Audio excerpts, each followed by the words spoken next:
Assalamualaikum warahmatullahi wabarakatuh. Apa kabar untuk seluruh pemirsa video saya dari Sabang sampai Merauke? Semoga selalu diberi keberkahan rahmat, dimudahkan segala urusannya, dimudahkan rizkinya, diberi kesehatan oleh Allah Subhanahu wa Ta'ala, serta diberi hidayah oleh Allah Subhanahu wa Ta'ala untuk orang-orang yang belum mendapatkannya. Dalam video kali ini kembali saya akan mengkritisi ceramah dari Gus Najih, yang mana Gus Najih ini eh, mengkritik juga atas perayaan Tahun Baru dan juga atas penghormatan seorang Muslim kepada non-Muslim. Misalnya seorang Muslim menghormati agama lain, seperti halnya ikut merayakan Natal. Ini menurut Gus Najih ini tidak diperbolehkan. Bahkan andaikan orang Muslim itu memberi hadiah satu telur saja dengan tujuan menghormati baik perayaan Tahun Baru maupun perayaan agama lain, maka ibadahnya itu tidak diterima oleh Allah Subhanahu wa Ta'ala dan orang tersebut disebut kafir. Nah, tentu pernyataan ini menarik saya untuk mengkritisi karena seorang Gus, putra dari ulama yang ilmunya bermuara, tapi cara berpikir dan cara memberikan hujah ini justru menyakiti sebagian masyarakat. Seharusnya seorang ulama ini bisa memberikan keteduhan di tengah-tengah masyarakat, bukan malah justru berfatwa dengan fatwa seenaknya sendiri. Jadi ketika Gus Najih ini mengatakan PWILS, gerakan Wahabi, pembatal nasab adalah gerakan Wahabi, tetapi cara berpikir beliau sendiri yang tampaknya Wahabi, kaku dan keras dalam memberikan fatwa.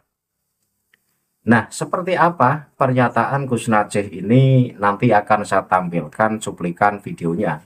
Namun sebelum itu, untuk seluruh penonton dari manapun semua yang belum subscribe channel saya, bisa tekan tombol subscribe, kemudian like, serta share video ini ke teman-teman semua, agar yang belum tahu menjadi tahu. Yakinlah bahwa munculnya channel ini semata-mata untuk mengedukasi kepada seluruh umat muslim di Indonesia agar tidak terjerat oleh doktrin-doktrin sesat yang dilancarkan oleh golongan yang mengaku sebagai keturunan Rasulullah.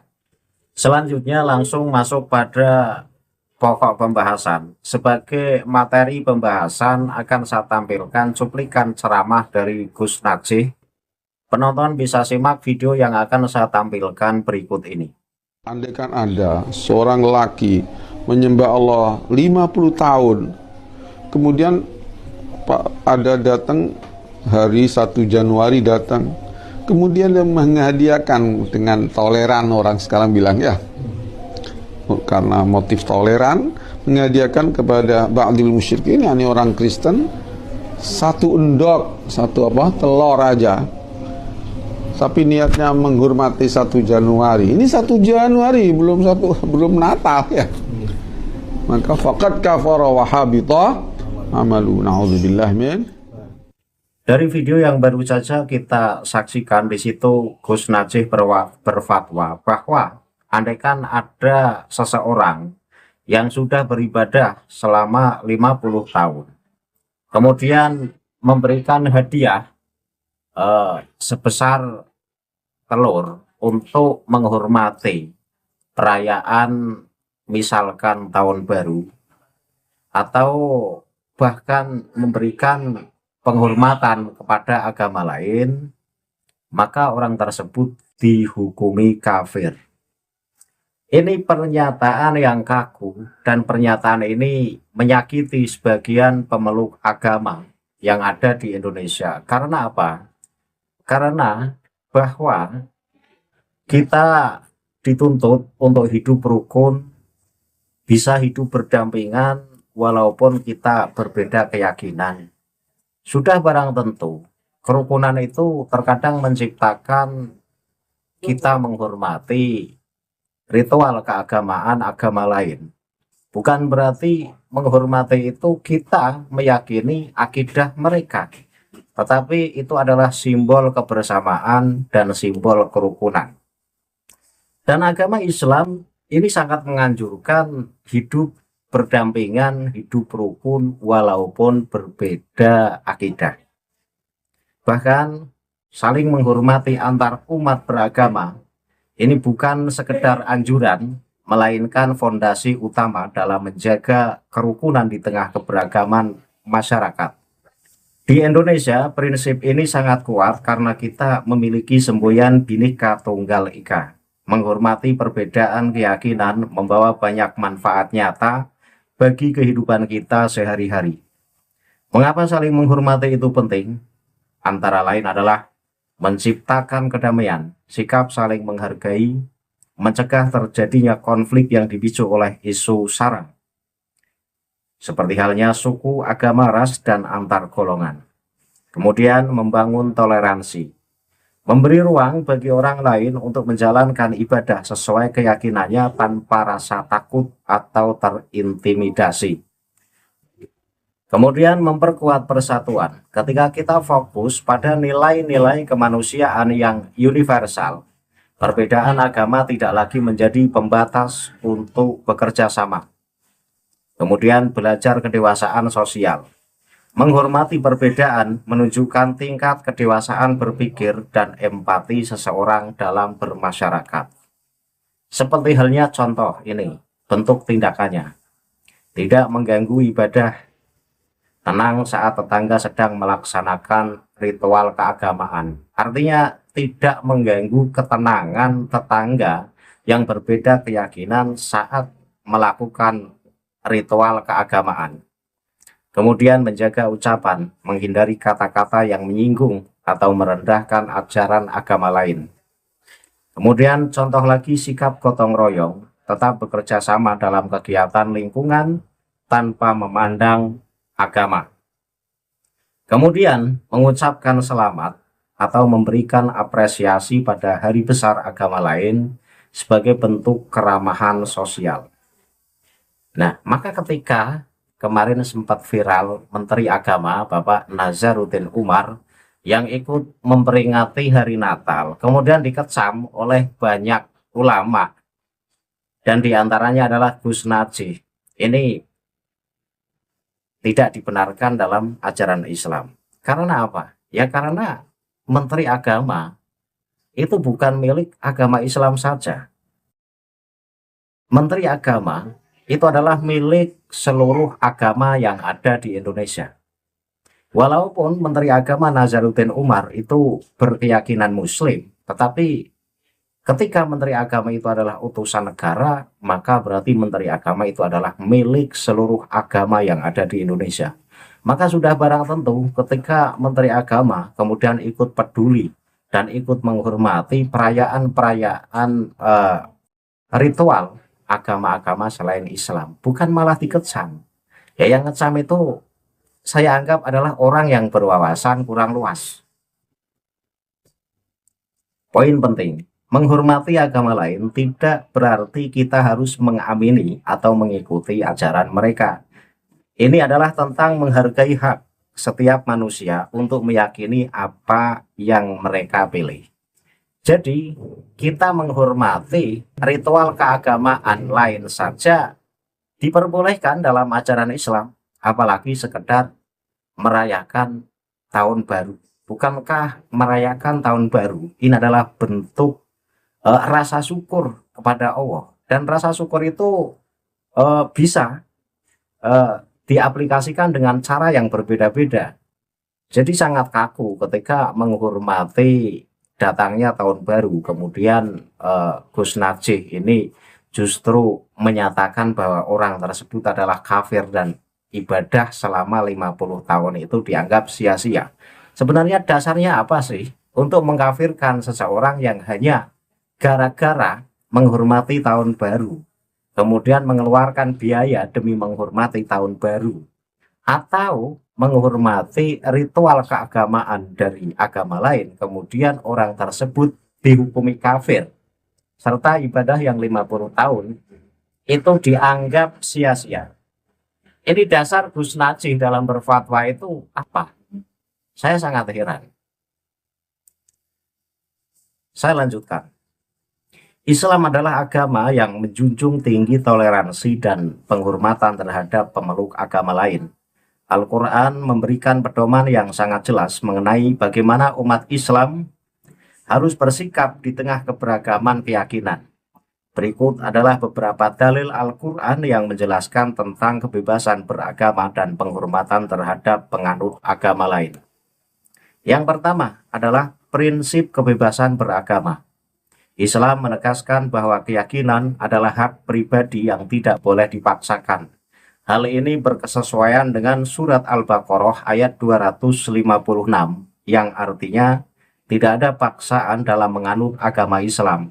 Sungguh telah jelas jalan yang benar dari jalan yang sesat.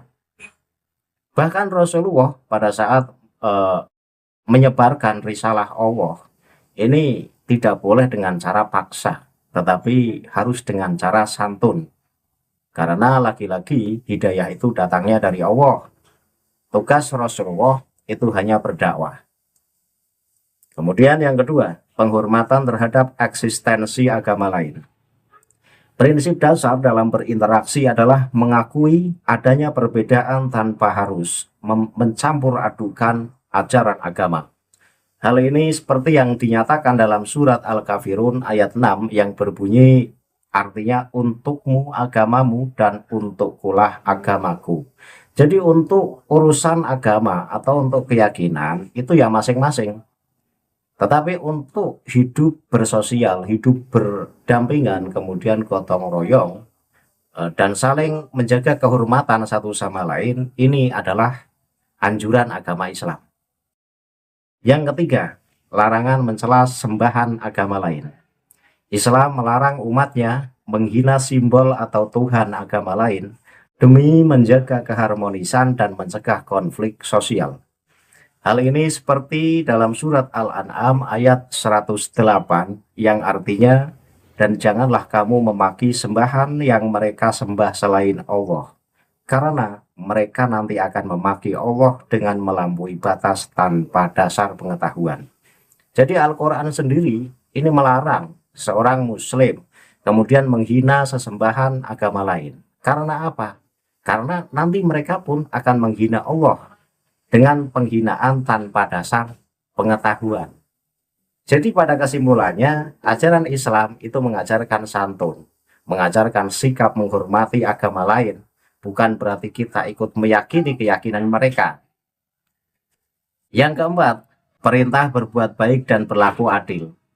Allah Subhanahu wa Ta'ala menegaskan bahwa perbedaan agama bukanlah penghalang untuk berbuat baik dan bersikap adil selama mereka tidak memerangi umat Islam. Hal ini seperti dalam surat Al-Mumtahanah ayat 8 yang artinya Allah tidak melarang kamu berbuat baik dan berlaku adil terhadap orang-orang yang tidak memerangimu dalam urusan agama dan tidak mengusir kamu dari kampung halamanmu. Sesungguhnya Allah mencintai orang-orang yang berlaku adil. Jadi dalam surat Al-Mumtahanah ayat 8, ini selagi kafir itu kafir dhimmi, bukan kafir harbi, kafir yang memerangi agama Islam, maka ya punya hak untuk dihormati, punya hak untuk dilindungi. Bukan malah ketika kita menghormati perayaan ritual mereka, kemudian kita disebut kafir. Ini kan sungguh keterlaluan.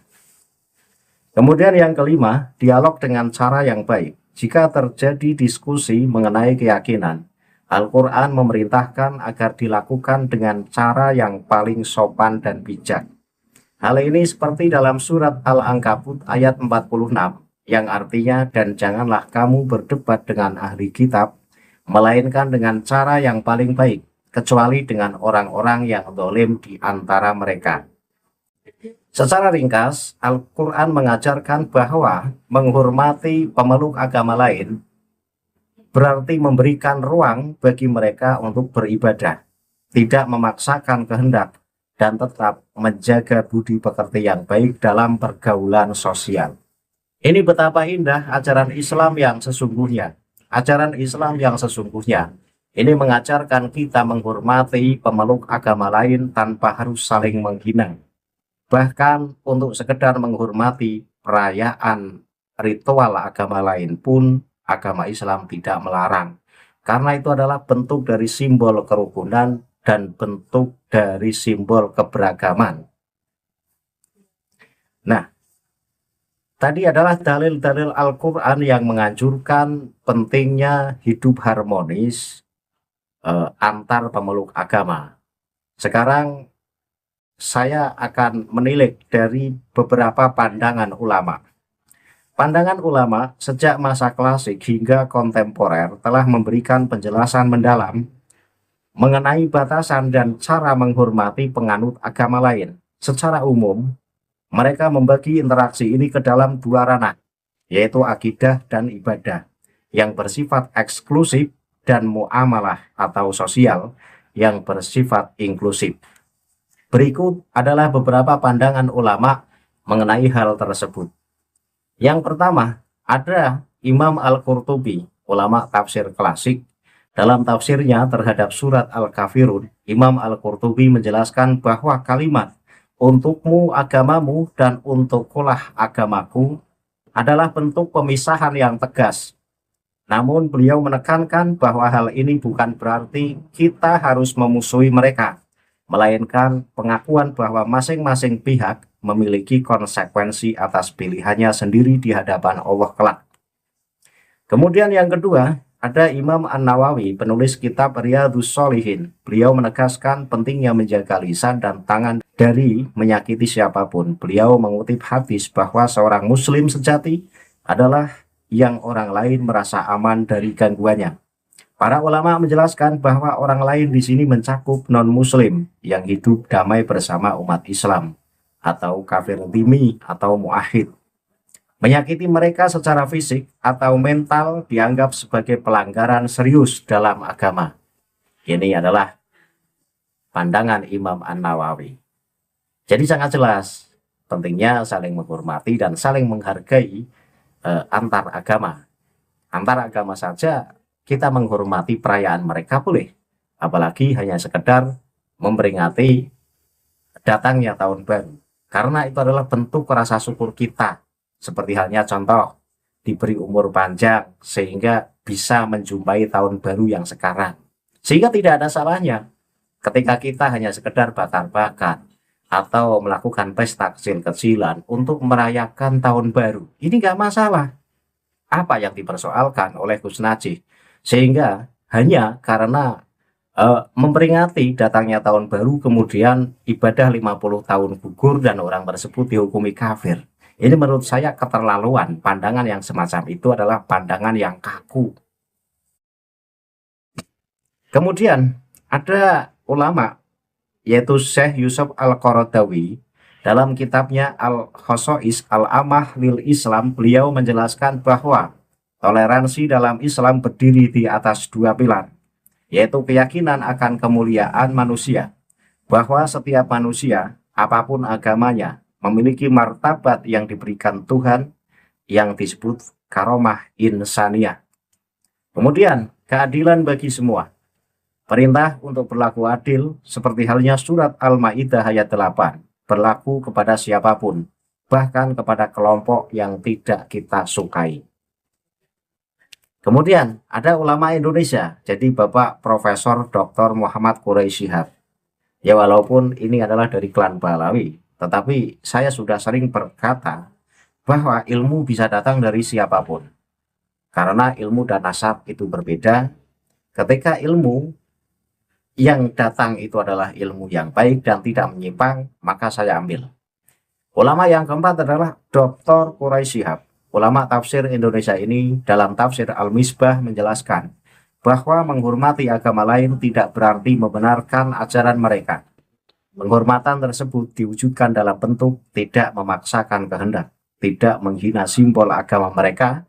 Hal ini berkesesuaian dengan surat Al-An'am ayat 108. Bekerja sama dalam urusan kemanusiaan dan sosial. Catatan penting, Rasulullah Shallallahu Alaihi Wasallam ini pernah berdiri untuk menghormati jenazah seorang Yahudi yang lewat. Ketika ditanya mengapa beliau berdiri, beliau menjawab, bukankah ia juga seorang manusia? Hadis ini diriwayatkan oleh Bukhari dan Muslim. Ini adalah landasan utama ulama dalam mengajarkan penghormatan atas dasar kemanusiaan. Jadi kesimpulannya, saya sangat mengkritik atas apa yang disampaikan oleh Gus Najih yang memberikan hujah secara kaku bahwa ketika ada seseorang yang sudah beribadah 50 tahun kemudian mengorbankan harta dengan harta senilai telur misalnya untuk menghormati datangnya tahun baru, maka orang tersebut ibadahnya sia-sia dan orang tersebut menjadi kafir. Jadi menghormati tahun baru saja itu dihukumi kafir, apalagi kalau menghormati perayaan agama lain. Ini kan tentu akan lebih-lebih dihukumi kafir. Jadi ceramah Gus Najih ini adalah ceramah yang justru menyakiti agama lain. Dan Islam tidak membenarkan sikap radikal semacam itu. Karena Islam itu santun. Islam dalam menyebarkan ajarannya itu menjaga etika, menjaga kesantunan, dan menjaga agar tidak menyakiti satu sama lain. Dan Islam tidak pernah memaksakan agama lain untuk memeluk agama Islam. Tetapi agama Islam itu menganjurkan kita saling menghargai dan menghormati keyakinan agama lain.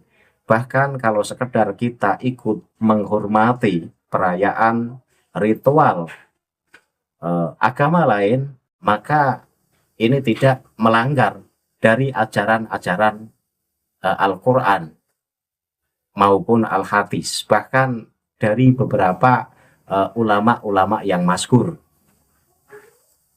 Entah Gus Najih ini sampai berfatwa dengan fatwa yang kaku, itu landasannya apa? Ya tentu ada ulama yang berpaham seperti apa yang disampaikan oleh Gus Najih, karena ulama itu ya bermacam-macam. Tetapi paham Ahlus Sunnah wal Jamaah sejak dari berdirinya ini sudah mengajarkan hidup berdampingan, sudah mengajarkan rukun, dan sudah mengajarkan saling menghormati satu sama lain tanpa melihat suku, ras, dan agama. Sehingga sudah sangat jelas. Maka ketika ada banser yang ikut jaga di perayaan hari Natal, ini sudah berlaku sejak dulu. Nah itu kan menjaga kedamaian, menjaga kerukunan. Apa salahnya? Wong kita menjaga kondusif agar situasi aman, dan nanti ketika perayaan kita pun mereka juga akan peduli dengan ikut sumbangsih menjaga kedamaian pada saat perayaan Hari Raya Idul Fitri. Jadi sikap saling menghargai, sikap gotong royong, sikap saling menjaga etika dan tidak saling menyakiti antar pemeluk agama, ini sudah diajarkan oleh ulama-ulama terdahulu kita. Jangan berfatwa yang menyakiti hati sebagian umat. Berfatwalah yang sejuk, berfatwalah yang enak didengar. Dengan begitu, bukti bahwa Anda, Gus Najih, adalah ulama yang ilmunya bermuara. Lah kalau fatwa Anda itu justru menyakiti hati sebagian pemeluk agama tertentu, maka bukti bahwa Anda itu masih perlu mentelaah kajian-kajian Islam lagi. Dengan begitu wawasan Anda akan lebih bermuara. Karena orang yang semakin luas ilmunya ini akan berpikiran semakin fleksibel, bukan tambah kaku. Saya kira cukup apa yang saya sampaikan. Akhirul kalam, billahi taufiq wal hidayah. Wassalamualaikum warahmatullahi wabarakatuh. Salam waras untuk seluruh muslim di Indonesia.